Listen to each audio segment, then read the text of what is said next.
اعوذ باللہ من الشیطان الرجیم، بسم اللہ الرحمن الرحیم۔ دیکھنے والے اور سننے والے تمام دوستوں کو السلام علیکم ورحمۃ اللہ وبرکاتہ۔ آج ہم صلاح الدین ایوبی کی قسط نمبر 7 سنیں گے۔ مسلمانوں کے سب سے بڑے دشمن کی گرفتاری۔ مسلمان ٹیلے پر چڑھ گئے، تمام فرنگیوں کو قیدی بنا لیا۔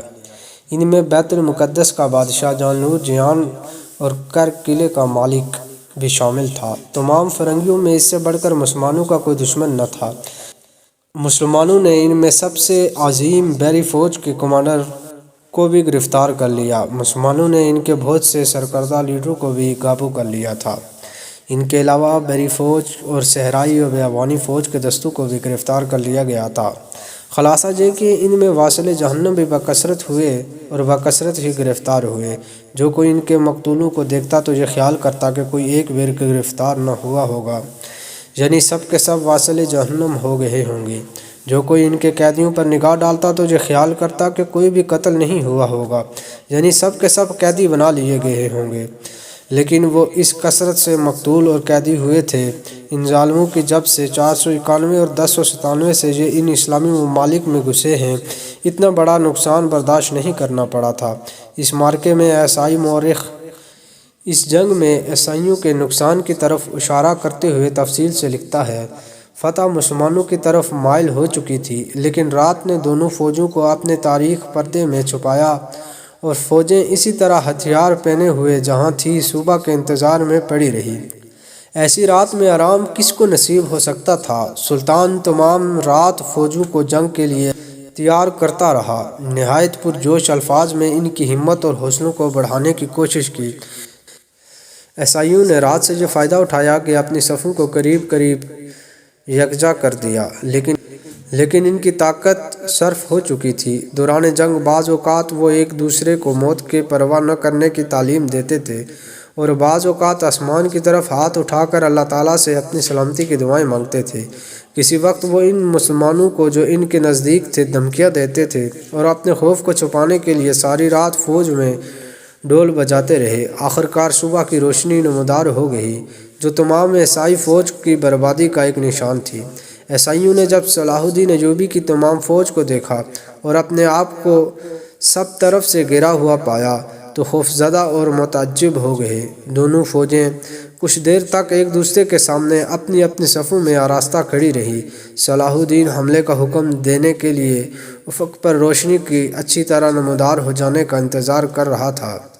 جب صلاح الدین نے وہ لفظ پکار دیا تو مسلمان سب طرف سے یک بارگی حملہ کر کے خوفناک آوازیں بلند کرتے ہوئے، جس سے انگریز مورخ کی مراد نعرہ تکبیر اللہ اکبر ہے، ٹوٹ پڑے۔ عیسائی فوج کچھ دیر تک تو جان توڑ کر لڑی، مگر ان کی قیمتیں ان کے دنوں کو ختم کر چکی تھی۔ ان کے بائیں جانب کوہ حطین واقع تھا۔ تلواروں اور نیزوں کے سائے میں پناہ نہ دیکھ کر وہ حطین کی طرف بڑھے کہ اسی کو اپنی اپنی پناہ گاہ بنائیں، لیکن تعاقب کرنے والے مسلمان وہاں ان سے پہلے پہنچنے والے تھے۔ یہی مقام اس عظیم اور مہیم خون ریزی کی یادگار بننے والا تھا۔ صلیب کی لکڑی جو آقا کے پادری کے ہاتھ میں تھی، پادری کے کٹ کر گر جانے پر لذا کے پادری نے سنبھال لی، مگر وہ صلیب کے مسلمانوں کے ہاتھوں میں قید ہو گیا۔ صلیب کو چھڑانے کی کوشش کرنا باقی عیسائی فوج کی موت کا باعث ہو گیا۔ حطین کی زمین پر خون کا دریا بہہ نکلا۔ ایک روایت کے مطابق 30,000 عیسائی فوج کے خون سے رنگی گئی اور 30,000 ہی مسلمانوں کی قید میں آ گئے۔ مسلمانوں کی فوج کے نقصان کا کوئی صحیح اندازہ بیان نہیں کیا گیا، مگر ایسی فتح آسانی سے نہیں ہو سکتی تھی۔ عیسائی نائٹ اور سوار سر سے پاؤں تک لوہے کی زروں وغیرہ میں ایسے چھپے ہوئے تھے کہ سوائے آنکھ کے ان کے جسم کا کوئی مقام کھلا نہیں ہوتا تھا اور کوئی ہتھیار آسانی سے ان پر کارگر نہیں ہو سکتا تھا۔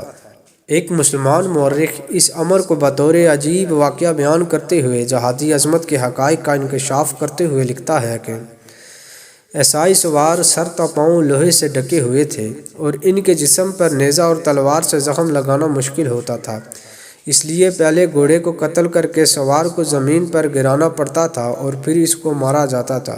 اسی سبب سے بے شمار مال غنیمت میں کوئی گھوڑا مسلمانوں کے ہاتھ نہ آیا۔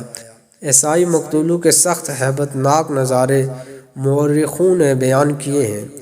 ان کی صفوں کی صفیں کٹی پڑی تھی اور جدھر نظر جاتی تھی اسی طرح عیسائی کی تعداد بھی عظیم تھی۔ ایک ایک رسی میں 30 40 عیسائی باندھ دیے گئے اور 100 اور 200 قیدیوں کو ایک جگہ بند کیا گیا، جن پر ایک ہی مسلمان محافظ تھا۔ ایک شخص اپنا چشم دید واقعہ بیان کرتا ہے کہ ایک مسلمان سپاہی اکیلا 40 عیسائی قیدیوں کو خیمے کی رسی سے باندھ کر ہانکتا ہوا لے جا رہا تھا۔ دمشق میں 3 دینار میں ایک عیسائی قیدی فروخت ہوا، اور ایک سپاہی نے جس کے پاس جوتا نہ تھا اپنے حصے کے ایک عیسائی قیدی ایک موچی کے ہاتھ جوتے کے بدلے میں فروخت کیا۔ مال غنیمت کی تقسیم سے ہر ایک غریب سپاہی بھی مالدار ہو گیا۔ اس قسم کے حالات ہیں جو بیان کیے گئے ہیں، جس سے ظاہر ہوتا ہے کہ حطین کی شکست نے عیسائیوں کے طاقت کو جڑ سے اکھیڑ دیا تھا، اور اس سے زیادہ ابتری اور تباہی کیا ہو سکتی ہے کہ عیسائیوں کے صلیب، عیسائیوں کا بادشاہ، ہر ایک عیسائی امیر اور نامور شخص مسلمانوں کے ہاتھ میں قید ہو گیا تھا۔